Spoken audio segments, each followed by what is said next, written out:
The last step of the PDIR process is restorative maintenance. We've talked about preventative maintenance, stopping soil before it enters your facility. Daily maintenance, removing it so it causes the least amount of damage to your floors. Interim maintenance, where we maintain a clean, consistent appearance with less chemical, water, and labor. Finally, restorative maintenance. Let's take a look at restorative maintenance on carpet. We'll start there. Because no matter how well you maintain your carpets, they are going to eventually need to be extracted. This is due to the textured surface of the carpet, which traps and holds particulates.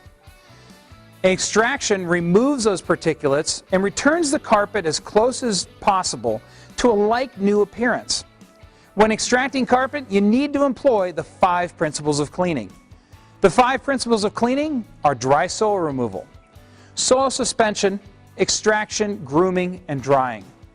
You see, most people wonder why their carpets don't look clean when they're done extracting them. In fact, a lot of people wonder why their carpets look worse the day after extracting than they did the day before extracting. And that's simply because most people just walk in and begin to extract their carpets, skipping the 2 most important steps, dry soil removal and soil suspension. Because this is where dry soils are removed and sticky, oily soils are suspended for cleaning. Think about it this way. One of the things that we all know how to clean that definitely relates to carpet is the lasagna pan. Because after we've enjoyed the lasagna, we all know that we either have a couple choices. We can scrub that pan for 45 minutes, or we can do what we all do.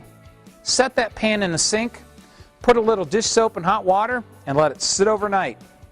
In the morning, when we come out, the lasagna pan simply needs dumped out, scrubbed just a little bit, and it'll be clean and ready for use the next time. So the 5 principles of cleaning are like that. Let's take a look at them in depth. The first principle is dry soil removal. As we discussed earlier, dirt and water make mud. No extractor is designed to remove dry soils in a wet state. So vacuuming thoroughly first to remove soils is important. Remember, all the soil in your carpet, 79% of it is dry. The next step, soil suspension, is one of the most overlooked and probably one of the most misunderstood. Remember, even if you extract once a quarter, you've had 90 days of people walking on your carpet, tracking soil and other things and putting it into your carpet. 1 second of chemical contact time when your extractor injects the chemical, agitates it, and then recovers it is not enough time for the chemical to do its job of breaking the bond that those sticky, oily soils have with the carpet fibers. Apply a good pre-spray and allow 10 minutes to 15 minutes of dwell time.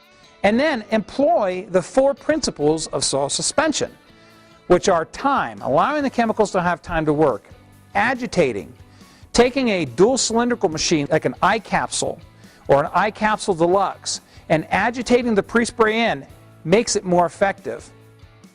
Using appropriate chemicals. And finally, mixing your chemicals with hot water. Remember, hot water does a better job of breaking down oils and greases, and it dries faster. The next step in the 5 principles of cleaning is extraction, and that is where we essentially, after 10 to 15 minutes of dwell time, flush the suspended chemicals out of the carpet. That is essentially rinsing the lasagna pan. The 4th step, grooming, happens only on cut pile carpet, and that's where the carpet is raked out and the wand marks are removed so that it can dry faster. Drying, the last step, is probably one of the most important, because if you've done everything right up to this point and the carpet stays wet longer than 6 to 8 hours, you run the chance of having mold growth. So get the carpets dry, and remember to incorporate the 5 principles of cleaning on your extraction. Dry soil removal, soil suspension, extraction, grooming, and drying. Finally, let's talk about stripping and finishing, which is the restorative process for hard surfaces. Unlike carpet, if you maintain your hard surfaces properly, you can virtually eliminate this step and at the very least significantly prolong it. Stripping and finishing is the process of completely removing all the finish off a hard surface and rebuilding the wear layers. Remember, this process is very labor, chemical, time intensive. It's also one of the processes that's the hardest to do in a facility because it requires so much time and effort to close off areas and get things prepped for cleaning. In wrapping this all up, remember, it's process, equipment, chemical. You must have the right processes in your cleaning systems, utilizing the right equipment, dispensing the right chemicals. The right processes are preventative, stopping soil from coming into your building. Remember, every time someone walks into your building, they're bringing soil with them. That soil that they bring in on their shoes drives all of your maintenance processes. Daily maintenance, removing the soil so it does the least amount of damage to the substrates in your building. Interim maintenance, maintaining a clean, consistent appearance with the least amount of water, chemical, labor, and dry time.